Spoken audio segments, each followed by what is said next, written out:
Hello, my name's Rob, and welcome to the Geek Show for another episode of Alternatives to, where we look at an upcoming video game release and suggest some games that you could play in addition to or instead of said upcoming game. And today we've got Star Wars Squadrons. Now before we go any further, I should point out that this is not a review. This is simply a list of suggestions that I've come up with for your consideration. Being a sci-fi junkie like me, I absolutely adore space combat games, space flight games, things like that. I've played a lot of them, and so I've managed to narrow this list down. But before we get into that, I do want to point out my list does not have any other Star Wars games on there. Now I can hear a million voices crying out that there should be the X-Wing games or the TIE Fighter games or X-Wing versus TIE Fighter or even X-Wing Alliance. What of those games should be on the list? Well, they're all Star Wars games. That's why they're not on the list. I didn't want to put anything like the original Battlefront or Battlefront 2 games or even the remakes of Battlefront on here either.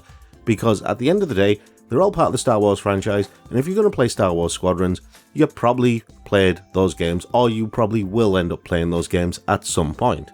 Getting into this, Star Wars Squadrons is basically a dogfighting game where you take control of ships from the Galactic Empire or the New Republic. You can use various functions of the ship. You can adjust the different types of engines to output different levels of power, to shields, to lasers, to thrusters, to whatever. There are a bunch of Galactic Empire ships you can pilot, like the TIE Fighter and the TIE Bomber. A bunch of New Republic ships you can pilot, like the X-Wing, the A-Wing, the Y-Wing. I don't know if you can actually pilot the B-Wing. If someone can tell me whether you can pilot the B-Wing, that would be great. There is a story mode, but a lot of these are going to be dogfights and fleet battles. And I think the fleet battles are 5-on-5. I think I'm remembering that correctly. So anyway, let's get into my particular list. And, well, my video game history goes back a long way. So I'm going to go all the way back to 1990. Well, I'm not really going to go all the way back there. We'll get to that. But in 1990, there was a game that came out. A small, tiny space combat game with a massive story called Wing Commander. And Wing Commander spawned like 4 or 5 games. There was the original Wing Commander 2, Vengeance of the Kilrathi, 3, Heart of the Tiger, and 4, The Price for Freedom.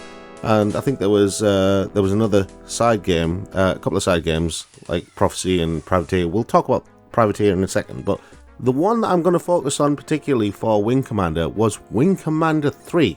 Now, the original 2 Wing Commander games, great games for their time, but Wing Commander 3 was a big departure for the Wing Commander franchise in that it adopted live-action full-motion video. Now, this is the kind of stuff that was more notoriously used in games like Phantasmagoria and Night Trap. Also notorious was Command & Conquer, but we won't go there. But Wing Commander 3 really used it well. I mean, you had some really good actors playing. I mean, Mark Hamill plays the lead role of this game as Colonel Christopher Maverick Blair. Malcolm McDowell is in this. John Rhys-Davies is in this. And you had all of these great, really well-acted live-action scenes with a really interesting story, and these were interspersed with some really intense, really good, for its time again, space combat, as you fight against the Kilrathi and various other enemies. So the story in Wing Commander 3 is that it's been 30 years since the beginning of the Terran Kilrathi War, and Colonel Christopher Blair, Mark Hamill's character, has been transferred to become Wing Commander of a carrier that's basically as old as he is. The current captain has been with this carrier for many years, and you basically embark on this story that's centered on the Terran Kilrathi War. And I know that it's not a dogfighting game in the way that Star Wars Squadrons is, and I know that the Wing Commander games generally were single-player games, so there's no 5-on-5 or anything like that. Space combat is really good in the Wing Commander games, again, for its time. It probably can't match up to the space combat of a game like Star Wars Squadrons, but it's still worth a look. It's still worth your time.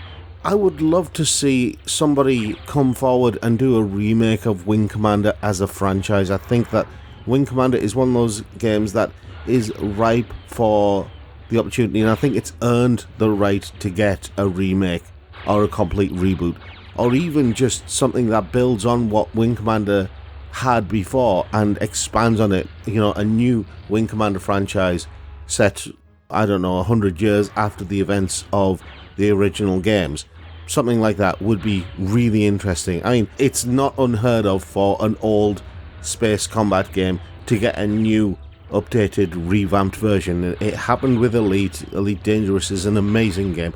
Again, sadly not on this list, but there are reasons for that, which I'm not going to go into. We can talk about those in the comments.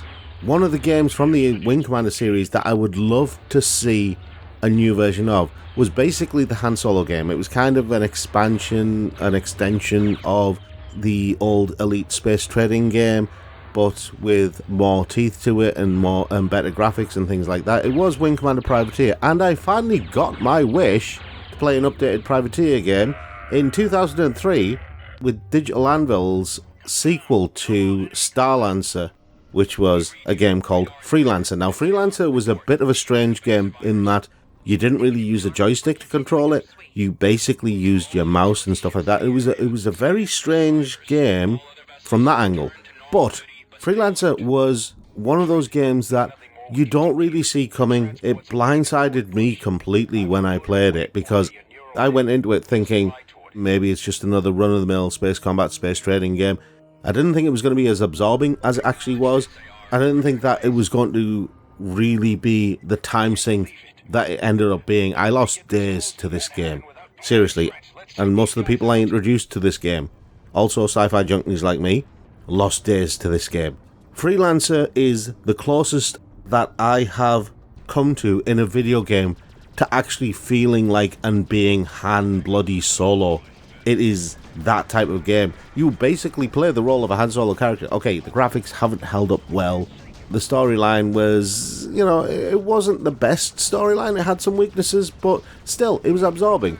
And the main reason why it was absorbing was the exploration, the combat, and the trading. And it was really well thought out from those angles, you know, the important gameplay angles.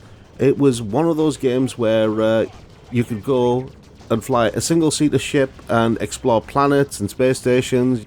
There were 48 known star systems. It was a massive game for its time. And we're talking 2003 on the PC. It's set 800 years after Starlancer, after the original game. And it's set during the time of Civil War. So you can basically become a bounty hunter. You can become a trader. You can become a privateer. You can do all sorts of things like that. You get that kind of sense of freedom in Freelancer, which is a rarity in space combat games. There aren't many games that I've played that involve space combat where I have a sense of freedom. I can go anywhere. I can do anything. The tagline for Freelancer was the universe of possibility, and that actually held true. It felt like it was a universe of possibility. Something that I didn't actually really feel again until I played EVE Online. Again, a game that didn't make this list.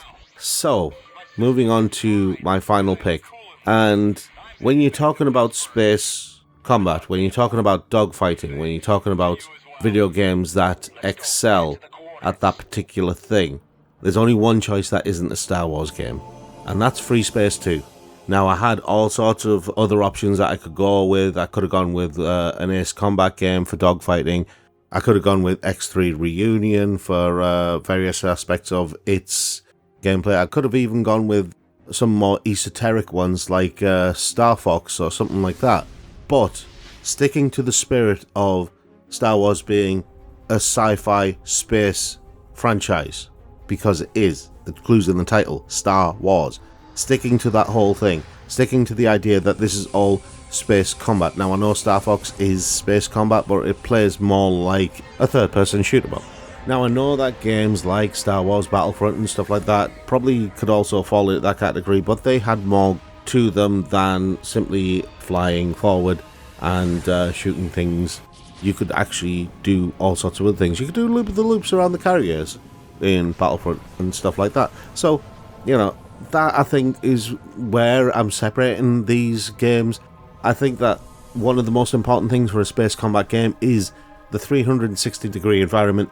When you talk about space combat games, when you talk about dogfighting games, Free Space 2 is one of the games to beat. And I'm talking about a game that is now 21 years old. The original Descent Free Space, The Great War, came out in 1998, and Free Space 2 came out a year later. and it was bigger and better and more badass than the original game in just about every single way. Free Space 2 is one of those traditional space combat games on a PC where you use a joystick to control a lot of the action, a lot of the movement of the ship, stuff like that. And I know that you don't really get those sorts of games on consoles, but I think that's a crying shame because Free Space 2 had a lot of dogfights, a large number of ships.